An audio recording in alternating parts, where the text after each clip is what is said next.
네, 우리가 지금 계속 매일 성경을 보고 있고요. 매일 성경이 이제 지금 누가복음으로 들어가기 시작했는데 여호수아를 오늘 이렇게 하게 된 이유는 구역 모임이 그래도 이번 주까지는 여호수아라서 여호수아 마지막 장이길래 그래서 수요 예배를 여호수아로 본문을 잡았습니다.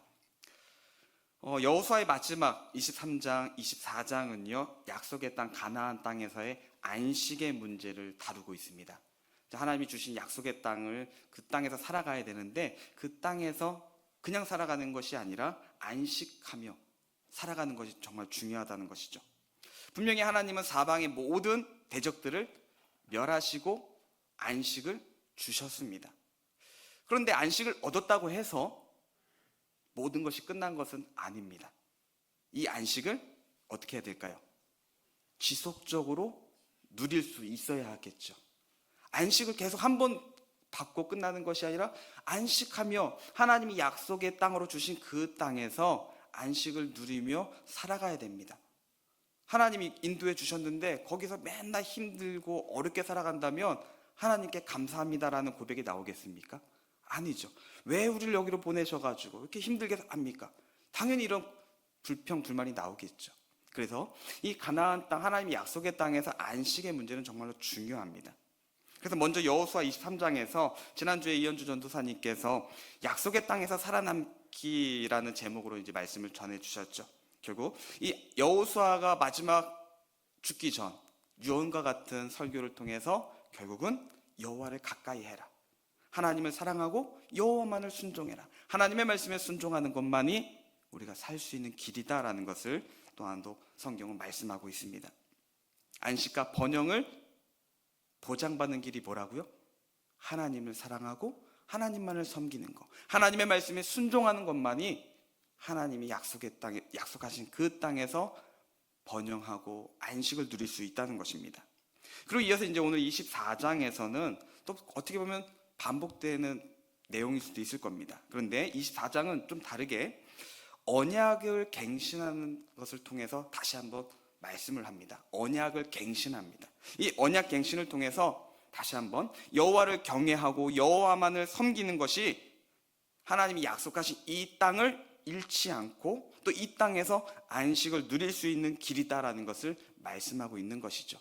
그냥 어떻게든 살아가는 것이 아니라 하나님 주신 땅에서 하나님의 말씀을 지키며 하나님의 그 언약과 율법을 지키며 살아가는 것이 이 땅에서 우리가 행복하게 살아갈 수 있는 길이다라는 것입니다. 그래서 24장의 1절부터 28절까지는 이러한 이제 여호수아의 그런 또 다른 이 언약갱신을 말씀하고 있는데 이 언약갱신을 어디서 하냐면요 세겜이라는 곳에서 언약을 또 갱신을 하고 있습니다.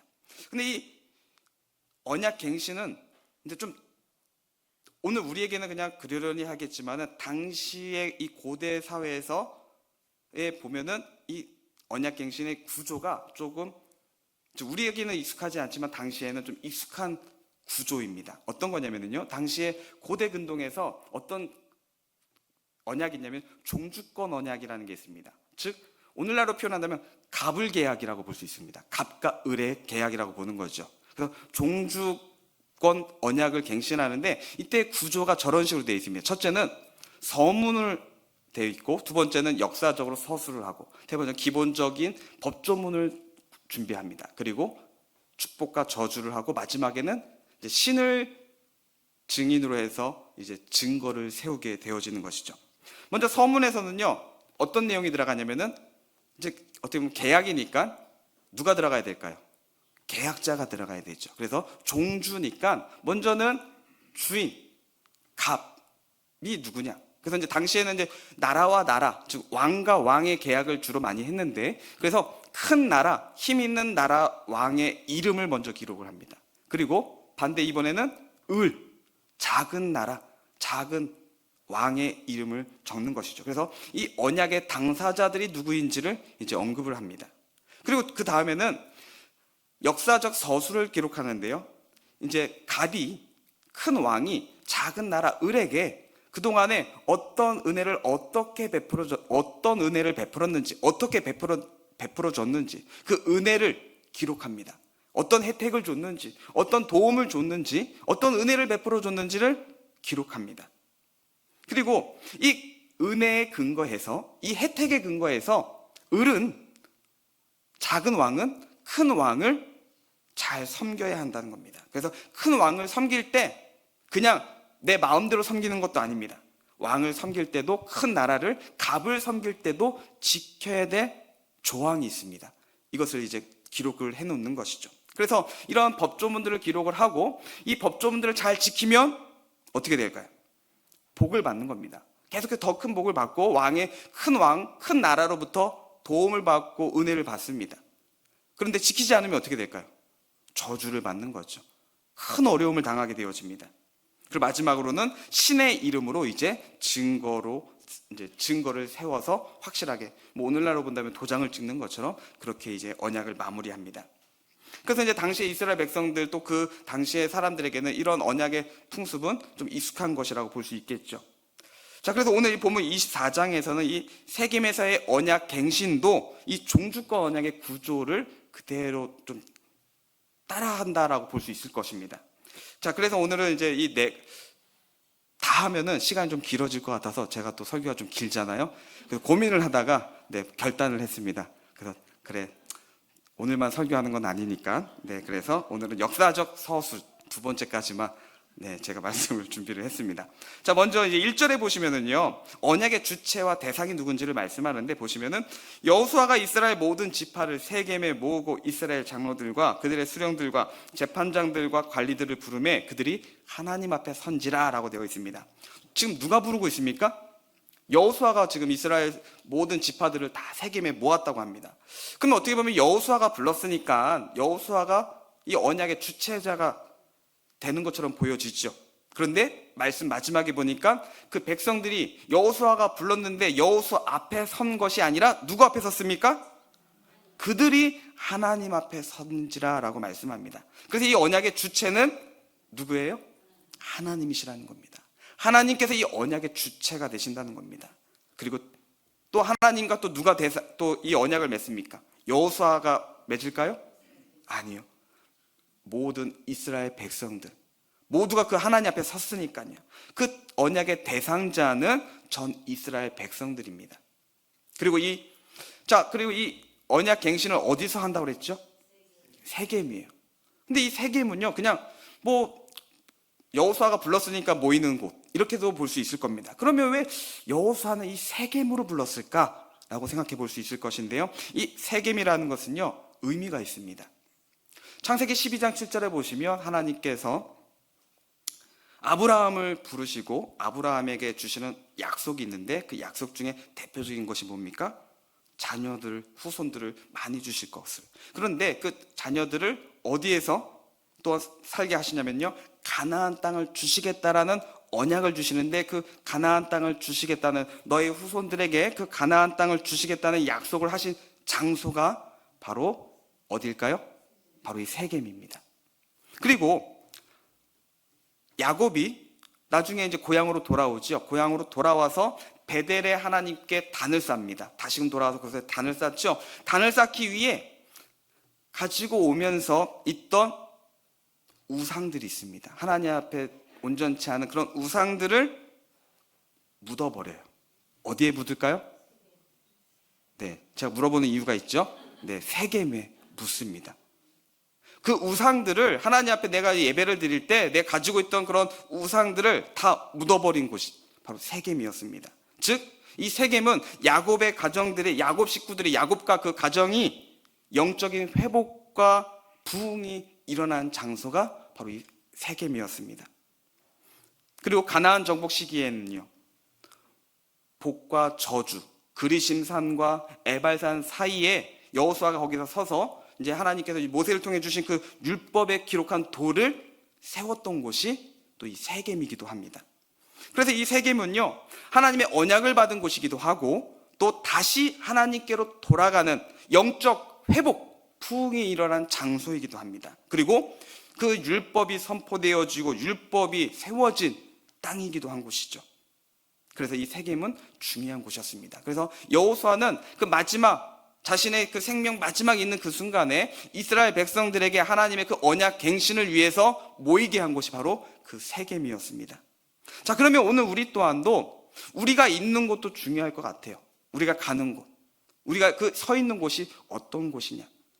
오늘 우리에게도 우리가 가는 곳마다 하나님의 말씀이 있고 회복이 있고 치유가 있고 하나님의 그 언약의 말씀이 있는 그런 땅이 되시기를 바라겠습니다. 오늘 우리가 있는 그곳, 가장 중요한 곳은 또 우리가 가는 곳마다 하나님을 예배하고 하나님의 말씀이 성취되어지고 하나님의 말씀이 선포되어지는 그러한 땅이 되시기를 바라겠습니다. 그래서 우리가 가는 곳마다 다툼과 아픔과 고통이 아니라 화해와 회복, 하나님의 말씀이 선포되어지고 하나님의 말씀이 성취되어지는 그런 땅이 되시기를 바라겠습니다. 그래서 그곳에서 우리는 하나님을 예배하는 거죠. 그래서 오늘 이 시간도 우리가 하나님을 예배하는 또 교회로 모였습니다. 그래서 이 교회 또한도 중요한 곳이죠. 하나님을 예배하는 그런 곳입니다. 그래서 우리가 이곳에서 하나님의 말씀을 더 청종하고 하나님 앞에 더 기도하고 하나님을 뜨겁게 찬양하는 우리 수원서부교회 모든 성도님들 되시기를 바라겠습니다. 이 서문은 이제 대상자를 적는 거라고 했습니다. 두 번째, 이 종주과 언약의 구조는요, 역사적 서술입니다. 이 역사적 서술에는 하나님께서 이전에 이스라엘 백성들에게, 즉 그 큰 왕이 작은 왕에게 베풀었던 은혜를 기록한 것이라고 했죠. 그렇다면 하나님께서 이스라엘 백성들에게 베푸셨던 구원의 은혜들을 이제 기록해주고 있는 것이죠. 이 종주과 언약에서는 이제 그런 것을 통해서 이제 그렇게 하는 이유가 있습니다. 왜 그러느냐? 작은 왕이 큰 왕을 앞으로 섬겨야 되거든요. 그런데 너 잘 안 섬기면 혼나, 이것보다는 그 왕이, 큰 왕이, 힘 있는 나라가 도와줬으니까, 또 우리가 또 앞으로 우리를 도와줄 거니까 그것을 기억하면서 또 잘 섬기라는 것이죠. 어찌 보면 여호수아도 너 이 땅에서 살려면은 하나님 말씀 잘 들어야 돼, 협박하듯이 이렇게 너희들 잘하면은 하나님이 상 주실 거고 못하면 혼나. 물론 맞죠. 근데 이거 어떻게 보면 이것도 협박 같지 않나요? 네, 협박처럼 들릴 수도 있을 겁니다. 그런데 이미 하나님의 은혜를 받았고 그 은혜로 온 사람들이었습니다. 그래서 하나님께서 베푸셨던 그 은혜들을 기억하라는 겁니다. 그러면 하나님은 이 은혜를 베푸신 하나님께서 우리에게 더 큰 은혜를 주시겠지, 우리를 더 사랑하시고 지켜주시겠지 하는 마음으로, 그래서 하나님을 더 잘 섬길 수 있도록 그 하나님께서 베푸셨던 은혜들을 먼저 나열하는데요. 먼저 오늘 말씀에서 이제 세 가지 큰 구조로 해서 말씀을 하고 있습니다. 첫째는 아브라함 시대, 족장 시대에 대해서 말씀하고 있는데요. 2절부터 보시면 하나님께서 다른 신을 섬기고 있던 아브라함을 부르셨습니다. 아브라함 혼자가 아니라 이제 그 아버지 데라가 그 우상을 섬기기 때문에 그 가족들 다 우상을 섬겼던 것이죠. 그런 아브라함을 하나님께서 어떻게 하십니까? 부르셨습니다. 즉 우리는 하나님을 떠나서 우상을 섬기던 본질적으로는 진노의 자식이었던 존재였다는 것입니다. 그런 아브라함을, 그러한 우리들을 하나님께서 부르셔서 가나안 땅으로 인도하시고 또 그의 후손들을 번성하게 하시고 또한 약속의 자녀들을 이삭을 주시고 야곱을 주시고 또한 그들이 또한 하나님의 언약을 이루어 가시는 가운데 또한 애굽으로 내려가게 하시는 것까지 말씀하고 있습니다. 그러니까 이런 것들이 그냥 우연히 되어지고 살다 보니까 흘러가는 대로 그냥 살다 보니까 돌아왔고 또 살다 보니까 애굽에 왔고 이것이 아니라 하나님의 그 언약이 성취되어지는 과정들을 성경이 말씀하고 있다는 것입니다. 그런데 이 족장 시대를 언급하면서 여호수아가 마지막에 이 생명을 다하는 그 순간에 백성들에게 강조하고 싶었던 것은요, 하나님이 우리를 택하셨다라는 것입니다. 아브라함이 우상도 섬겨봤어요. 우상도 섬겨봤더니 별거 없더라. 하나님이 최고인 것 같아. 우상도 섬겨봤고 하나님도 믿어봤더니 하나님이 진짜이신 것 같아.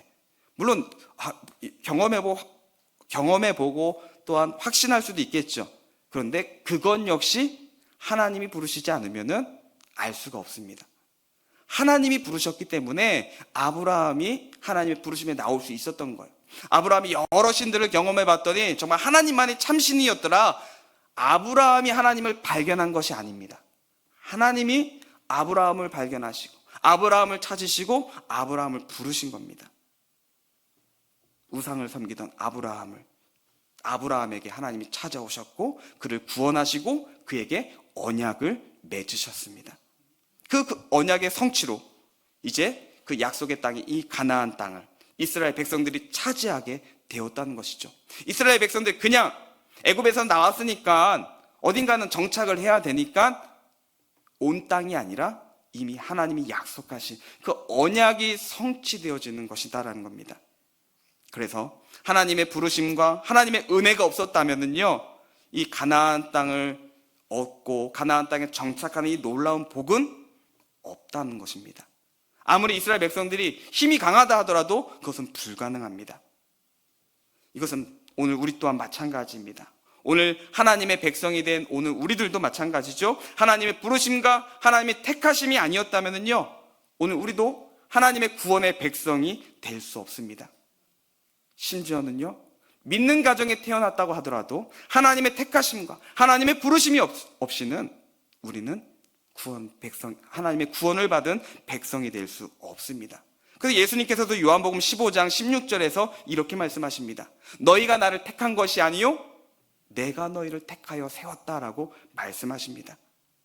말씀을 읽어봤더니, 말씀을 들어봤더니 하나님이 계신 것 같아. 이게 아니라 그런 마음조차 말씀을 듣는 자리로 인도하신 분도 하나님이시라는 겁니다. 하나님이 우리를 부르셨고 택하시고 세우신 줄로 믿습니다. 그러기에 우리가 가장 우선적으로 고백하고 인정해야 될 것은요, 구원은 여호와의 선물이라는 것입니다. 하나님께서 전적으로 주시는 은혜이며 선물인 줄로 믿습니다. 두 번째로 하나님이 베풀어 주셨던 은혜는 이제 출애굽 시대로 말하고 있습니다. 오늘 5절에 보시면은요, 내가 모세와 아론을 보내었다라고 말씀합니다. 자, 모세와 아론이 누굽니까? 하나님께서 이스라엘을 애굽에서부터 구하기 위해 세우신 지도자죠. 하나님께서 세워주신 지도자입니다. 그리고 또 5절에 보시면 또 애굽에 재앙을 내리십니다. 그리고 그 후에 너희를 인도하여 내었노라 라고 말씀하죠. 자, 이것을 보면 이제 빨간 글씨로 본다면 이것이 출애굽의 순서라고 볼 수 있을 것입니다. 그냥 되어진 것이 아니라 하나님께서는 모세를 준비시키시고 모세를 세우고 아론을 세우십니다. 즉 지도자를 세우고, 그리고 하나님께서는 대적들에게 10가지 재앙, 애굽의 10가지 재앙으로 심판하시고, 그리고 그 후에 애굽에서 인도하여 내시는 그런 과정들을, 출애굽의 과정을 이 세 단계로 말씀하고 있습니다. 근데 이 모든 과정의 주체가 누굽니까? 하나님이세요. 이스라엘도 아니고 모세와 아론도 아니고요, 오직 여호와 하나님이시라는 겁니다. 그 모세와 아론도, 이스라엘 사람들은 지금도 모세는 죽지 않았다라고도 말하는, 그렇게 생각하는 사람들도 있습니다. 그런 모세조차 하나님이 부르셨어요. 하나님이 세우셨다는 겁니다. 모세와 아론이 출애굽하는데 지도자로 쓰임 받았지만 그 출애굽의 주체는 모세와 아론이 될 수가 없었다는 겁니다. 오직 여호와 하나님이시라는 것을 성경이 말씀하고 있습니다. 뿐만 아니라 6절 이하에서 보시면 이제 우리가 잘 아는 또 홍해 사건도 나오지 않습니까? 홍해에서 애굽의 군대를 수장시키시고 이스라엘 백성들을 그 홍해에서 건지시는 그 사건을 보여주고 있습니다. 이건 역시 하나님께서 하신 것이죠. 하나님께서 전적으로 일하시고 지키시고 도와주셨습니다. 이처럼 출애굽 시대를 통해서 여호수아가 다시 한번 강조하는 메시지가 무엇입니까? 과거에 너희는 어떤 존재였는지를 말씀하는 겁니다. 출애굽 당시에 성경에서 항상 출애굽 사건을 말할 때 이스라엘 백성들의 그 입장과 존재를 말합니다. 어떤 존재였습니까? 애굽의 종이었습니다. 그들은 종이었어요.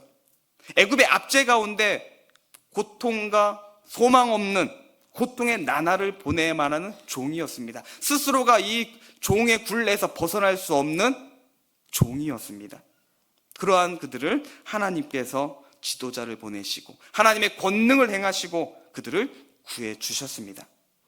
17절에 보시면은 우리가 읽지 않았지만 17절에 보시면 이렇게 말씀합니다.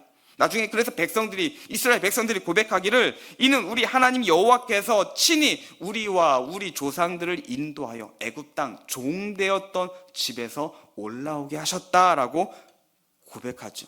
종되었던 우리들을 하나님께서 올라오게 하셨다라는 겁니다. 이처럼 이스라엘은 항상 애굽의 종되었던 그 신분에서 자유의 신분으로 해방시키신 하나님의 은혜를 기억해야 했습니다. 그리고 오늘날 우리 역시 마찬가지죠. 우리 또한도 한때 죄악과 사망의 종이었습니다. 오늘 우리 역시 똑같았습니다. 그러나 이제 여호와께서 우리를 자유하게 하셨다는 것을 우리는 확신하고 늘 기억하시기를 바랍니다. 이 은혜를 기억하시면서 또 오늘 우리에게 주어진 삶 속에서 우리가 살아가야 될 방향과 목표를 정할 수 있기를 바랍니다. 그리고 구원의 은혜와 영원한 생명을 주신 하나님께 어떡합니까? 감사와 찬양의 노래로 영광을 돌리는 삶이 되시기를 예수님의 이름으로 축복합니다. 하나님이 주신 이 삶을 우리가 또한 보람있게 하나님을 찬양하는데, 또 주의 복음을 전하는데 하나님의 나라를 위해 쓰임받는, 또한 나아가는 삶이 되어야 할 줄로 믿습니다. 세 번째로 하나님께서 베풀어 주셨던 은혜는요, 가나안 정복 시대를 말씀하고 있습니다. 가나안 정복 시대, 족장 시대, 그리고 출애굽 시대, 그리고 가나안 정복 시대. 지금 이제 가나안 정복을 마치고 여호수아가 이제 죽음을 앞둔 가운데 있습니다. 그러면서 다시 한번 그 가나안 정복 시대를 말하고 있는데, 8절부터 보시면은 가나안 이 정복 시대에서 요단 동편의 아모리 사람들과 또 십볼의 아들 발락과 또 발람의 꾀에서 이스라엘은 큰 어려움이 앞에 생겼습니다. 그런데 그 방해하는 그들의 그 꾀로부터 하나님께서 막아주시고 건져 주셨다는 것이죠. 그리고 요단강을 건너서 여리고 앞에 서게 되어지고, 또한 그 가나안 땅의 많은 족속들과 싸움을 합니다. 그리고 그 싸움에서 어떻게 합니까? 이기게 하시죠. 승리하게 하십니다. 근데 이 싸움의 승리는 칼이나 활로 이기게 된 것이 아니라고 했습니다. 무기가 좋아서 최신식 무기로 준비해서 또는 새로운 전술과 전략을 사용해서 이긴 것도 아니었습니다. 오직 하나님께서 함께 하심으로, 하나님께서 함께 하셔서 하나님이 이기게 하시고 승리하게 하셨습니다.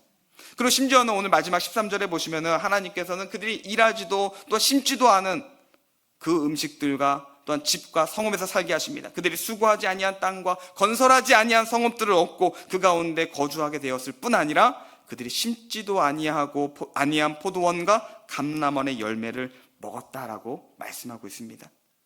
그냥 전쟁에 이긴 정도가 아니라 그 땅에 살아가는 데에도 그들이 누릴 수 있도록 하나님께서 은혜를 베풀어 주셨다는 겁니다.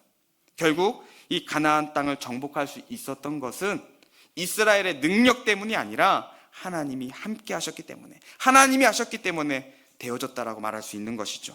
이스라엘의 노력이 아니라, 그들의 노력은요, 노력이라고 말할 수 있을까요? 조금만 힘들면은 불평불만을 했습니다. 조금만 어려움이 있으면 하나님께 원망을 했던 사람들이었습니다. 그래서 그들의 노력은 어찌 보면은 방해가 될 수 있습니다. 그런데 하나님은 그들의 노력이 아니라 하나님의 선하심으로 하나님의 또한 약속을 성취하시고 이루어 가셨습니다. 오늘 우리 또한도 마찬가지입니다. 오늘 우리에게 주신 구원도 우리의 노력이나 행함의 결과가 아닌 하나님의 선물임을 기억하시기를 바랍니다. 물론 우리도 열심히 믿죠. 근데 생각해 보십시오. 그 열심히 하나님을 기쁘시게 하기보다는 우리의 기쁨을 위해서 또 할 때가 많이 있지 않습니까? 이렇게 할 때 내 마음이 기쁘고, 이렇게 할 때 내 마음이 속 시원하지, 내가 원하지 않는 방법 하면 자꾸만 마음에 쌓이다가 문제가 생기기도 하고 힘들 때가 있습니다. 그래서 오늘 우리는 하나님의 그 은혜를, 하나님이 이루신 것을 기억하시면서 하나님께서 또한 하실 것을 기대하시면서 우리에게 주어진 귀한 사역을, 또 2025년 주어진 사역 안에서도 우리가 또한 최선을 다하고 하나님께서 일하실 것을 기대하며 함께 나아가시기를 바라겠습니다. 이렇게 우리는 언약을 받고 또 애굽에서 탈출하여 약속의 땅 가나안 땅을 정복하는 모든 과정들이 결국은 하나님께서 하신 일임을 볼 수가 있죠. 자, 그렇다면 이제 남은 것은 이 은혜를 받은 우리가 하나님 앞에서 어떻게 살아갈 것이냐. 오늘 우리 또한도 다 하나님이 하셨어요. 하나님이 우리를 위해서 준비하셨고, 하나님이 우리에게 찾아오셨고, 하나님이 나를 택하셨고 나를 구원해 주셨습니다. 그렇다면 그 은혜를 받은 우리들은 어떻게 살아가야 되겠습니까? 날마다 하나님이 기뻐하시는 신실한 삶을 살기 위해 날마다 다짐하시고 또 그 다진 대로 살아가도록 힘쓰는 우리 모두가 되시기를 바라겠습니다. 그건 역시 하나님의 은혜인 줄로 믿습니다. 그 다짐 또한도 하나님이 주시는 마음이고 또 그 마음도 이루어갈 수 있도록 힘을 주시는 분도 하나님이신 줄로 믿습니다. 그러기에 오직 하나님의 은혜를 더 사모하시면서 하나님의 그 말씀 안에서 살아가고자 몸부림치고 기도하면서 늦더라도 더디더라도 그 말씀대로 한 걸음 한 걸음 걸어가는 귀한 삶이 되시기를 예수님의 이름으로 축복합니다.